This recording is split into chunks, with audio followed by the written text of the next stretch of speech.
Kama unavyoona tupo kwenye ziara ya kutembelea wakulima wa zao la tumbaku wilayani Serengeti. Sisi kama chama kikuu ni mratibu mkuu wa vyama vyote vinavyolima tumbaku ndani ya mkoa wa Mara. Kwa katika ziara hii tumekuja kwa lengo la kuweza kuangalia changamoto mbalimbali ambazo wakulima wanakutana nazo, ikiwa ni pamoja na majanga ya mvua ya mawe ambao wakulima wameweza kukutana nazo. Lakini pia tunapita kuweza kuangalia maendeleo ya zao.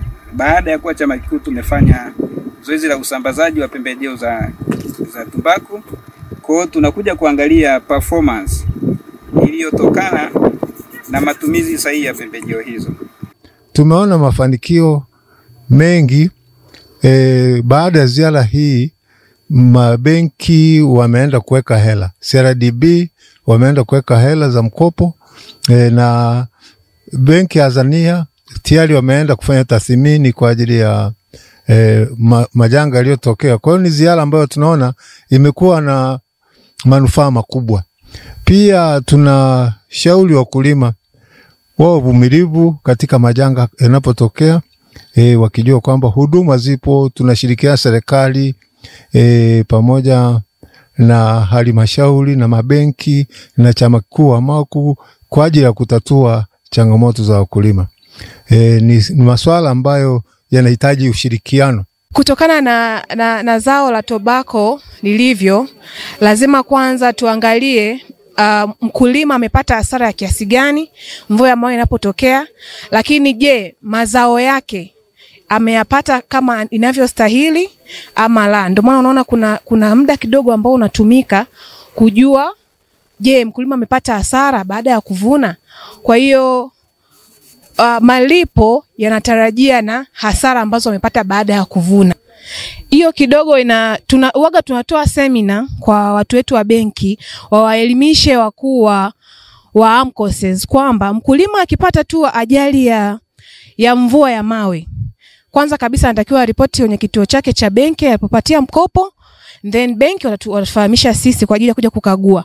Haitakiwi kabisa ni kosa kutoa jani zima, yani kutoa mche mzima, kwa sababu hii miche mvua ikipiga, kama unaona huu mche hapa hivi, hii ya chini hii imeharibika, na ambayo hii tuwaga tunafanya assessment, lakini hii ya juu bado kidogo, mengine ni mazima. Sasa kwenye kufanya assessment ya hasara pia tunaangalia jani likikatika hapa, hii ni 3/4, ni kama asilimia ngapi? 75 mkulima anaweza akapata, 25 kapoteza.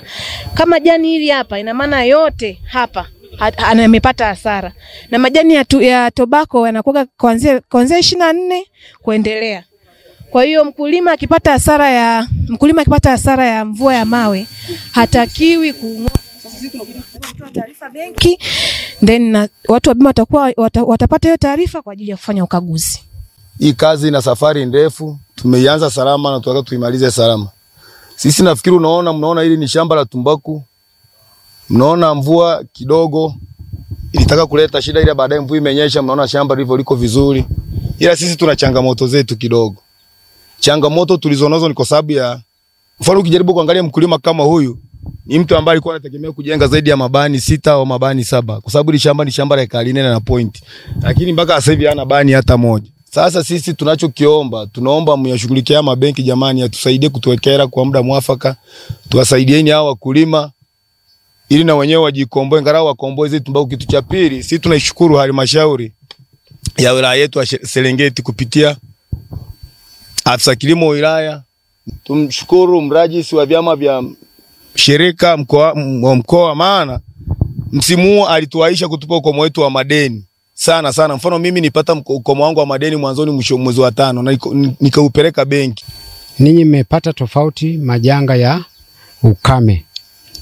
Kwani waelekeze kwamba bima inaweza kawa ya mvua au ikawa ya nini? Ya ukame. Kwa hiyo kama mko Azania benki, tumeshaongea na watu wa Azania, wameshaleta watu wa bima. Kwa hiyo unachotakiwa wewe kufanya ni kuandika barua ukiorozesha wakulima ulionao wote waliolima tumbaku kwa ekari zao, lakini wakulima walioathirika kwa ukame, ukiomba kwamba naomba nije kufanywa tathmini. Manake ukame sio maji tu, ukame unaweza kawa jua, moto, chochote kile. Kwa hiyo utekeleze